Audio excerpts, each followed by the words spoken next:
Hello students.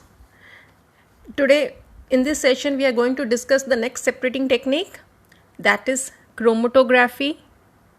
This technique is used for the separation of dyes in the black ink. Dyes means ink is made up of two or more dyes. Suppose if we take black ink, it is made up of two or more dye. How to separate two or more dyes from the ink? We can separate through a technique called as chromatography.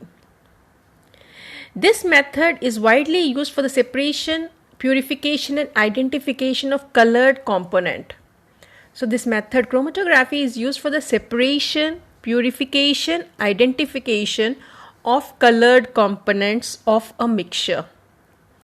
It is based on the different solubility in the same solvent. The principle which is involved is it is based upon different solubilities in the same solvent. In the same solvent, different soluble substances. How can you identify them? We can identify through the technique called as chromatography. Activity. For this activity, we require a special thin type of filter paper called as chromatography filter paper. I have taken a chromatography filter paper. This is a small strip of a special type of a chromatography filter paper. Now, the next step is draw a line across the width of the filter paper about 3 centimeters from the bottom. 3 centimeters above, you should draw a line with the pencil. Okay? Again, I am repeating. A line should be drawn across the width of the filter paper about 3 centimeters from the bottom. Okay? Next, put a drop of ink at the center of the line. Okay? Put a drop of ink at the center of the line. Now, what you are going to do? Suspend this filter paper in a beaker which is containing of water such that the filter paper just touches the water level. Now suspend the filter paper in a beaker containing of water such that the filter paper, the bottom of the filter paper just touches the level of the water. As the chromatography filter paper is a special type of filter paper, it has a capillary action. Capillary action means it absorbs water. It absorbs water. What will happen as it absorbs the water level rises. It moves up.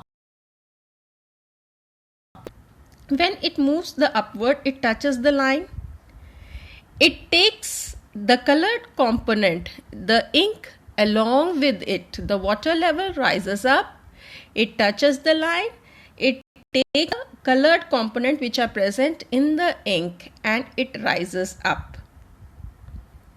The colored component which is more soluble in the water rises faster and produced a spot at the higher position.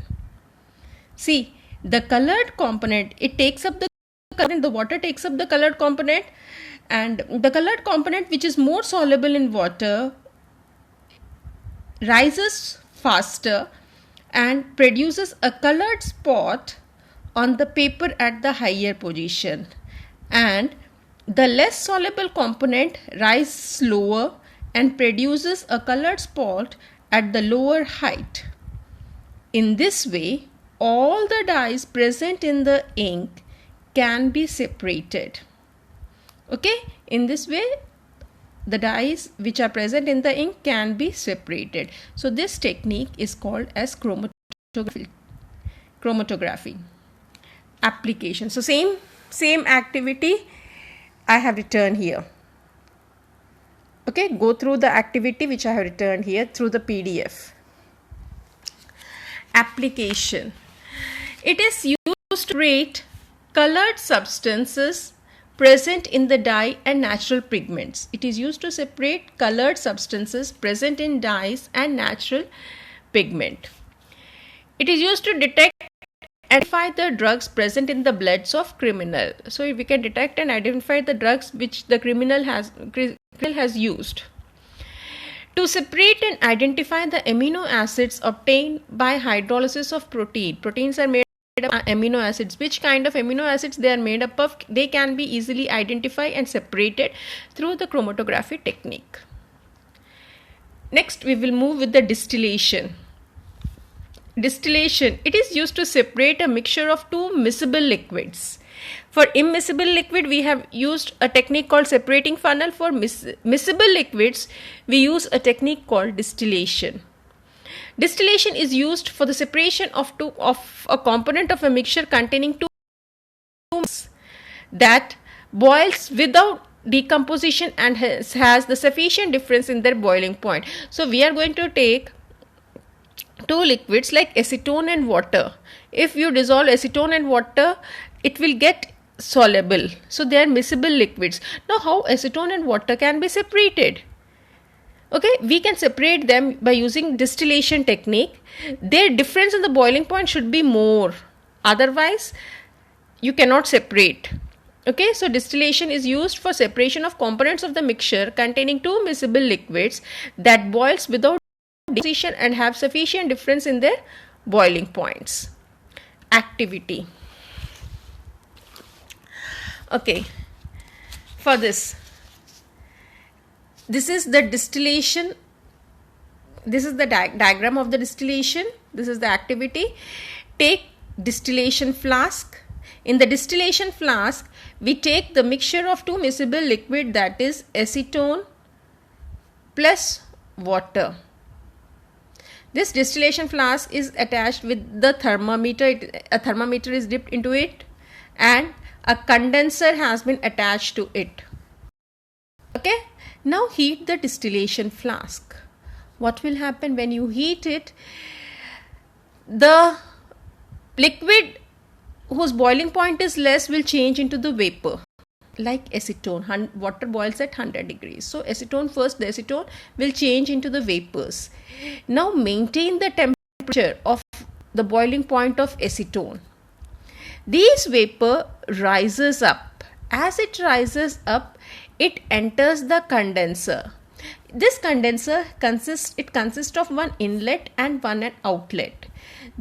Through the inlet, water gets inside, and through the outlet, the water comes out. Condenser means, the name it means that it condenses the vapors. So when the vapors passes through the condenser, as the water circulates in the condenser, these vapor changes into the liquid form. So acetone vapors first the vapors of acetone has been formed. When it enters into the condenser, it changes into the acetone liquid, and at the end of the condenser, a beaker has been placed, and this liquid get collected in this beaker. On heating, maintain the constant temperature until and unless all the acetone changes into the vapor. As soon as the acetone changes into the vapor, it stops. Then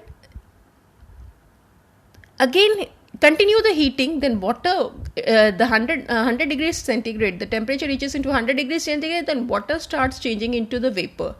Take out this beaker, then put again another beaker. Then water changes into the vapor. It passes through the condenser where it condenses into the liquid, and it is also taken into the another beaker. In this way, you can separate two miscible liquid whose difference in the boiling point should be more.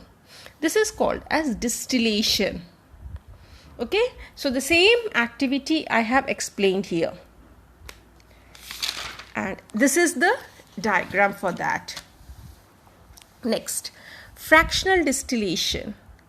Fractional distillation, this method is used to separate a mixture of two or more miscible liquid for which the difference in the boiling point is less than 25 Kelvin.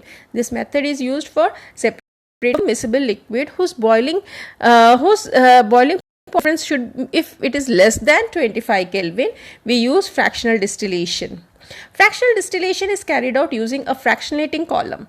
Okay, it is also same like distillation, only what you are doing, we are attaching a fractionating column. This is fractionating column. This column consists of glass. It is made up of glass tube which contains glass beads. These are called as glass beads.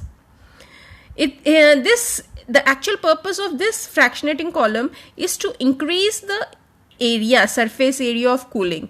Okay, to increase the surface area of, this is a distillation flask. To that we have attached a fractionating column. To the fractionating column we have attached thermometer, and condenser is attached to the fractionating column. Okay, suppose if you take two miscible liquids whose boiling point is very less, okay, less, then what happened, one liquid will change into the vapors, say simultaneously the other liquid also changes into the vapor. As first liquid rises up, it passes through the beads, changes into the passes through the beads and then enter into the condenser, and then changes into the liquid and is collected. It also moves in the same way, but this beads increases the surface area.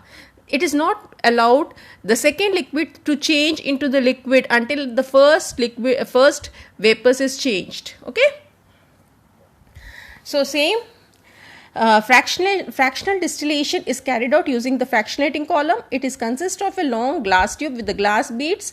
The actual purpose of fractionating column is to increase the cooling surface area. The beads provide the surface for the vapors to cool and condense repeatedly. This process is used for the separation of different gases from air. So this process, this fractional distillation is used to separate the gases. Air is a mixture of gases. So we can separate the gases from the air. It is used to separate kerosene, oil, diesel, petrol from the crude oil. Crude oil also consists of many oils like kerosene, diesels, petrol. They can be separated not by distillation, but they can be separated through the fractional distillation. Okay.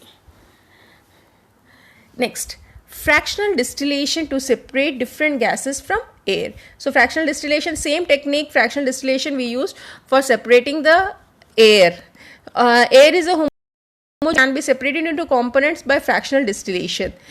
Now what we do, we take the air and it is compressed by increasing pressure and then cooled by decreasing pressure. First it has to be changed into the air, has to be changed into the liquid form.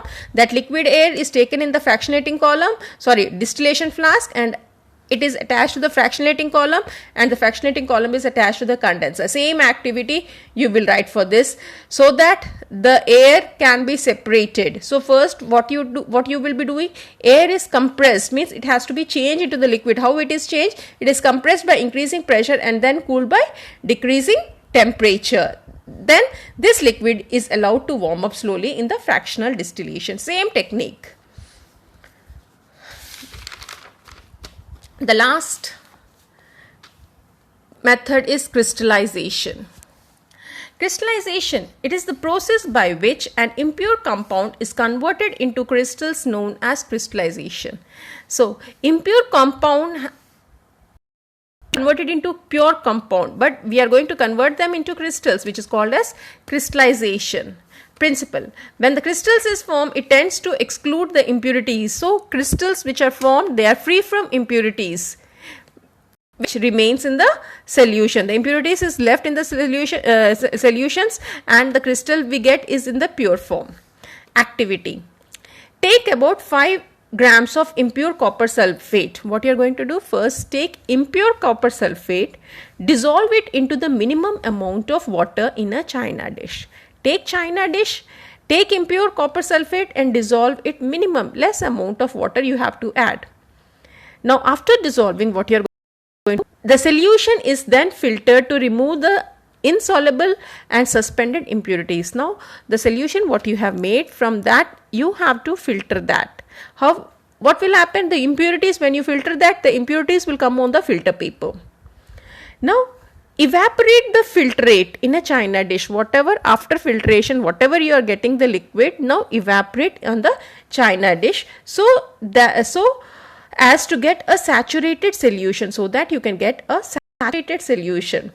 Now this hot saturated solution thus is allowed to stand undisturbed for few hours. Now what you are going to do, you are going to leave the solution for few hours without touching it. After few hours, what you will see, that the solution has been changed into the crystals of pure copper sulfate. These crystals are separated by filtration. Now these take out that some solution might also be left. Now take out that solution, filter it, the crystals will be on the filter paper and the solution will come out. That is called as mother liquor. Application. Through this technique, you can separate the salt which you get from the seawater. Made up of many others. The seawater is made up of many salts. So to get sodium chloride, we use the crystallization technique. Okay, to remove the impurities, the process of crystallization can also be used to obtain the pure alum, potassium nitrate, etc. So this crystallization, through crystallization you can get pure alum, potassium and many other chemical compounds. So crystallization technique is this. I am going to end the session here. Thank you.